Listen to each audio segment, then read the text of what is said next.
Hey friends, today I'm supposed to talk about Enneagram 8's and anger, which will be very interesting. 8's and anger have a very interesting, every type in anger has an interesting relationship. That's the word I'm looking for. So I'm supposed to do this video today, and I'm tired.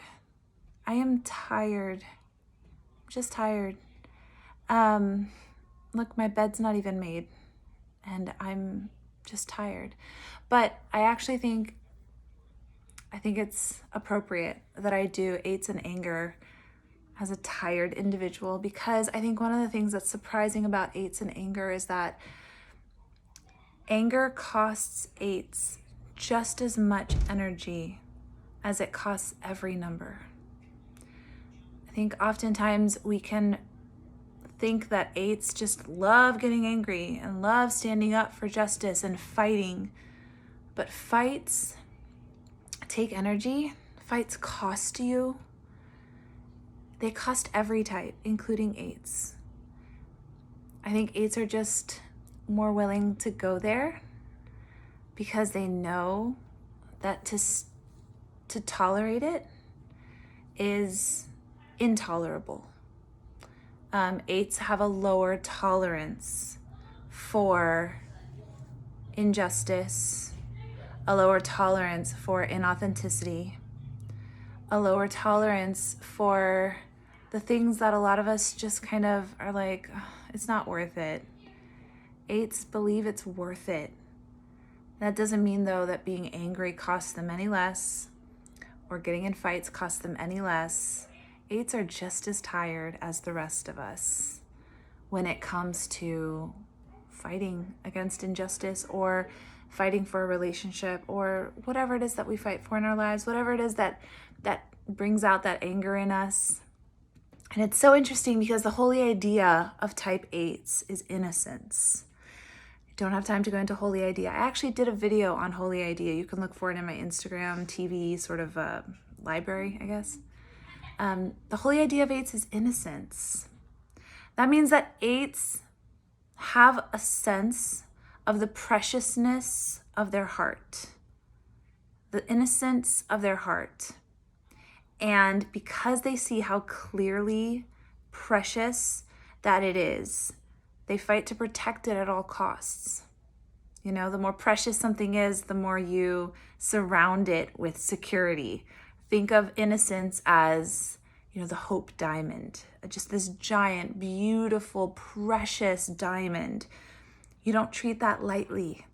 You don't let just anyone handle it.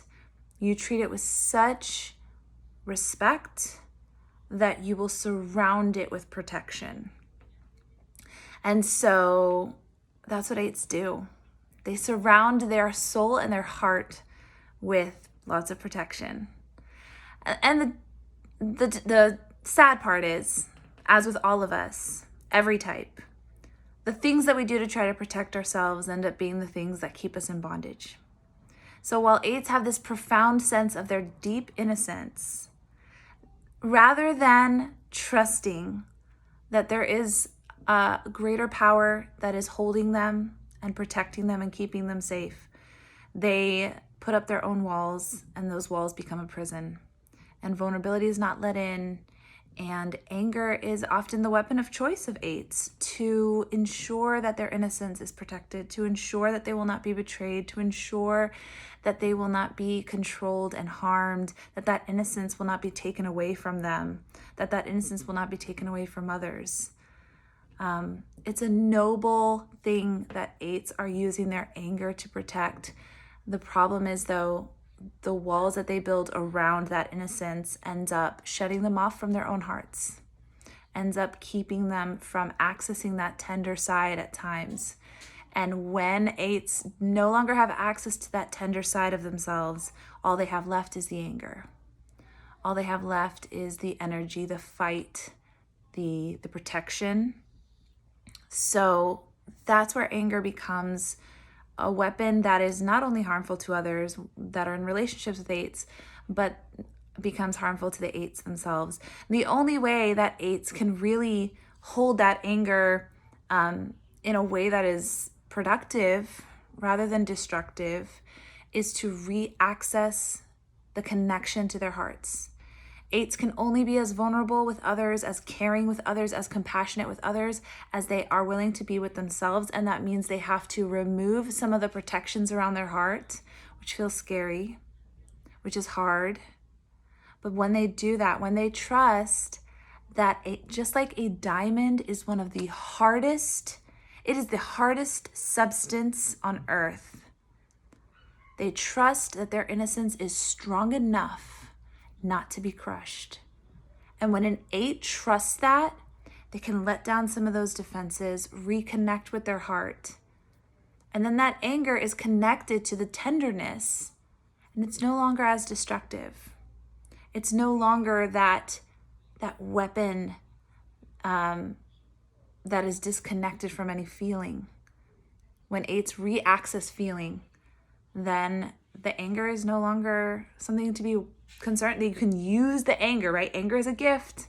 We can use that anger for productive purposes rather than needing that anger to protect an innocence that maybe doesn't need as much protecting as we think because it's strong enough. There's a strong enough center there.